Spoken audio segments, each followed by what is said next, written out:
Este ano, em muitas cidades, a eleição vai ser eletrônica. Durante décadas, a política brasileira foi marcada por promessas. Aconteceu exatamente porque hoje, nesse país, já não se engana mais o trabalhador como se enganaram em outros tempos. Escândalos e governos que dividiram opiniões.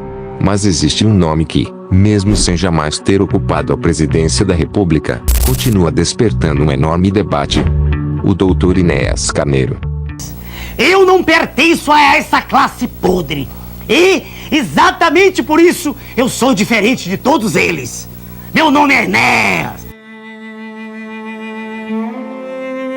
Para uns, ele era um gênio incompreendido, um homem muito à frente de seu tempo. Para outros, suas ideias eram radicais, inviáveis ou até exageradas. Enquanto boa parte da mídia transformava seus discursos em motivo de piada. Eu sei que o meu, o seu, o nosso país está afundando. Estou vendo. A não ser que eu tivesse hemianopsia lateral homônima. Quer dizer, que eu visse com um lado do outro. Não. Hemianopsia lateral Hemianopsia? homônima. Um lado, né? Um lado de fora do olho e o lado de dentro do outro. Milhares de brasileiros enxergavam algo diferente. Um dos candidatos mais preparados que o país já teve. Mas, afinal, quem foi Enéas Carneiro? O que ele defendia? E a pergunta que permanece até hoje: como seria o Brasil se ele tivesse sido eleito presidente? É impossível responder essa pergunta com certeza. Mas, olhando para sua trajetória, suas propostas e o contexto da época, podemos refletir sobre por que, mesmo tantos anos depois, seu nome continua sendo lembrado como de um presidente que nunca existiu.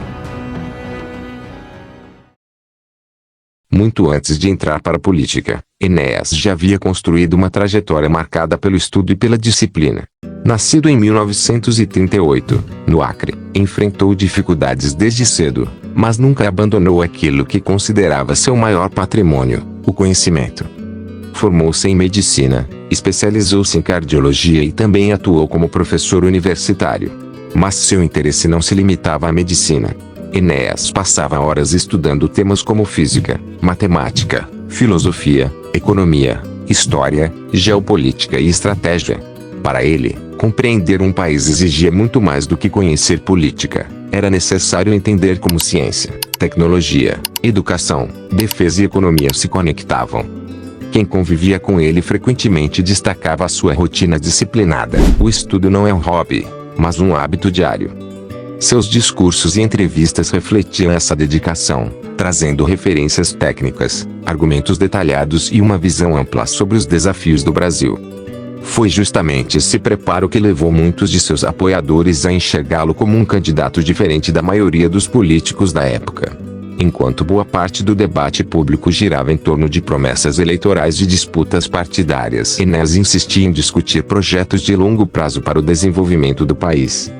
Ao mesmo tempo, ele fazia críticas duras ao funcionamento da política brasileira. Na sua visão, o sistema favorecia interesses imediatos e disputas de poder, em vez de priorizar um planejamento estratégico para o futuro da nação. Você está vendo? A violência política dos meus adversários vem crescendo a cada dia. Eles nos acusam antes e depois que passam as eleições. A própria justiça deles prova a nossa inocência. Lembrem-se da absoluta necessidade dessa harmonia ao dar seu voto. Daqui exatamente a 13 segundos vai começar o espetáculo. É um filme bolorento da política tradicional brasileira. Propostas belíssimas, nenhuma será cumprida. Aliás, sempre foi assim. O meu nome é Enéas. Essa postura o transformou em uma figura incomum, admirado por muitos por sua coerência e preparo, mas também alvo de críticas e controvérsias por suas posições e pela forma intensa com que as defendia. E talvez tenha sido exatamente essa combinação de conhecimento, disciplina e disposição para confrontar o sistema político que fez com que Enéas permanecesse vivo no imaginário de tantos brasileiros, mesmo sem jamais ter chegado à presidência da República.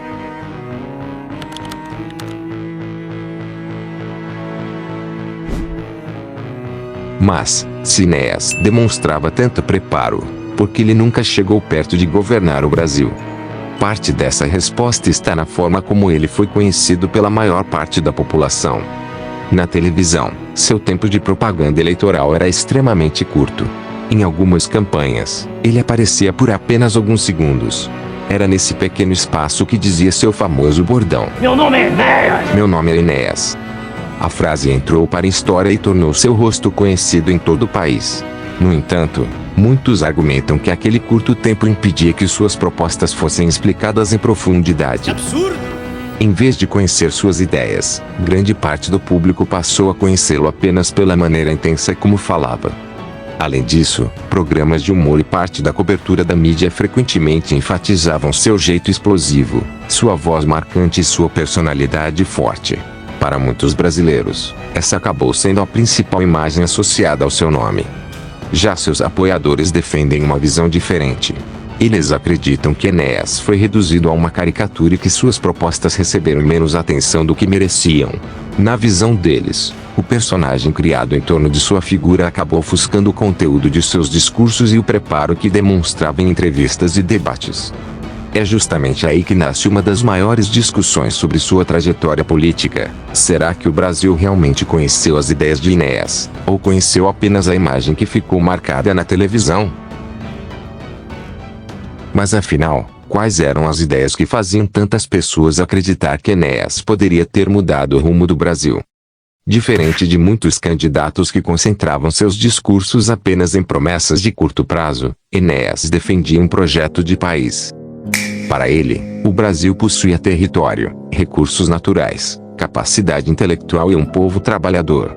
O que faltava, em sua visão, era uma liderança disposta a pensar nas próximas décadas, e não apenas nas próximas eleições.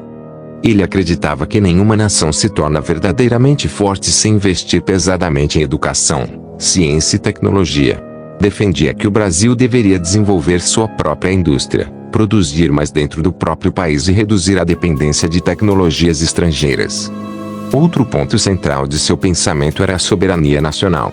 Enéas afirmava que um país continental como o Brasil precisava proteger suas riquezas, fortalecer sua capacidade de defesa e tomar decisões baseadas, antes de tudo, nos interesses da própria população brasileira. Ele também criticava o desperdício de dinheiro público, a corrupção e a falta de planejamento do Estado. Em seus discursos, dizia que o país possuía potencial para figurar entre as maiores potências do mundo, mas que esse potencial era constantemente desperdiçado por administrações que, segundo sua visão, priorizavam interesses políticos imediatos em vez de projetos de longo prazo. Concordando ou não com suas ideias, existe um fato difícil de ignorar: Enéas apresentava um projeto de nação bastante definido. Ele não falava apenas sobre vencer uma eleição, falava sobre o Brasil que imaginava para as próximas gerações. E talvez seja justamente isso que faça a tantas pessoas se perguntarem, até hoje, como seria o país se esse projeto tivesse saído do papel. Um subsolo como nós temos, o mais rico do planeta. Riqueza é uma fonte de energia inesgotável que os países dos trópicos têm, como o nosso. Fonte essa que nos dá, em um dia de sol, o equivalente a mais de 300 mil usinas de Itaipu. Os países ditos ricos não têm energia. Se não tem energia, não tem nem futuro. E por isso é que existe toda essa gritaria internacional, da qual infelizmente fazem parte dirigentes nossos, no sentido de tentar convencer-nos, convencer a população brasileira que ela não tem futuro, que ela é pobre mesmo e que tem que abrir o mercado, abrir tudo. Essa é a nossa tese. O governo nosso será absolutamente nacionalista. E é justamente aqui que nasce uma das maiores reflexões da política brasileira. Enéas Carneiro nunca escondeu suas convicções. Era um nacionalista declarado. Acreditava que o Brasil tinha tudo para se tornar uma das maiores potências do mundo, desde que deixasse de pensar apenas no presente e começasse a planejar o futuro. Enquanto muitos enxergavam apenas um político fazendo campanha, Enéas enxergava um projeto de nação. Defendia um Brasil forte, industrializado, independente tecnologicamente e capaz de proteger suas riquezas sem depender das decisões de outros países. Para ele, desenvolvimento não era um discurso de eleição, era uma missão de Estado. Sua convicção era tão grande que, mesmo sabendo que suas ideias lhe custavam votos, ele nunca mudou seu discurso para agradar o eleitorado. Preferia manter aquilo em que acreditava e adaptar suas propostas apenas para conquistar popularidade. Talvez seja justamente por isso que tantos brasileiros ainda se perguntam como teria sido um governo Enéas. Muitos de seus admiradores acreditam que, Com seu preparo, disciplina e visão nacionalista, o Brasil poderia ter seguido um caminho muito diferente do que percorreu nas últimas décadas. É uma hipótese que jamais poderá ser comprovada, mas que continua alimentando debates até hoje. Infelizmente, durante muito tempo, uma parcela da população passou a enxergá-lo mais como um personagem excêntrico do que como alguém que apresentava um projeto de país. Seu jeito intenso de falar e sua personalidade marcante frequentemente chamavam mais atenção do que o conteúdo de suas propostas. Para muitos de seus apoiadores, isso fez com que um dos candidatos mais preparados de sua geração acabasse sendo lembrado mais pelas caricaturas do que pelas ideias que defendia. E talvez seja essa a maior ironia de sua trajetória. Um homem que dedicou a vida ao estudo e ao planejamento para o futuro do Brasil acabou sendo conhecido por muitos apenas como o homem do meu nome é Enéas, quando, na verdade, havia muito mais por trás daquela frase. Independentemente da posição política de cada um, conhecer figuras como Enéas Carneiro também é conhecer um capítulo importante da história do Brasil. Concordando ou discordando de suas ideias, é inegável que ele marcou a política nacional e continua sendo lembrado por muitos brasileiros até hoje. Se este vídeo despertou sua curiosidade, aproveite este período eleitoral para pesquisar, comparar propostas, conhecer a história dos candidatos e exercer seu voto de forma consciente. A política faz parte da nossa vida muito mais do que imaginamos, e as escolhas de hoje influenciam o futuro do país por muitos anos. Este vídeo tem caráter educativo e busca incentivar a reflexão sobre a história política brasileira. Se você gostou deste conteúdo, inscreva-se no canal e compartilhe este vídeo. E agora eu quero saber a sua opinião, como você acredita que teria sido um governo Enéas Carneiro? Deixe sua resposta nos comentários. Até o próximo vídeo.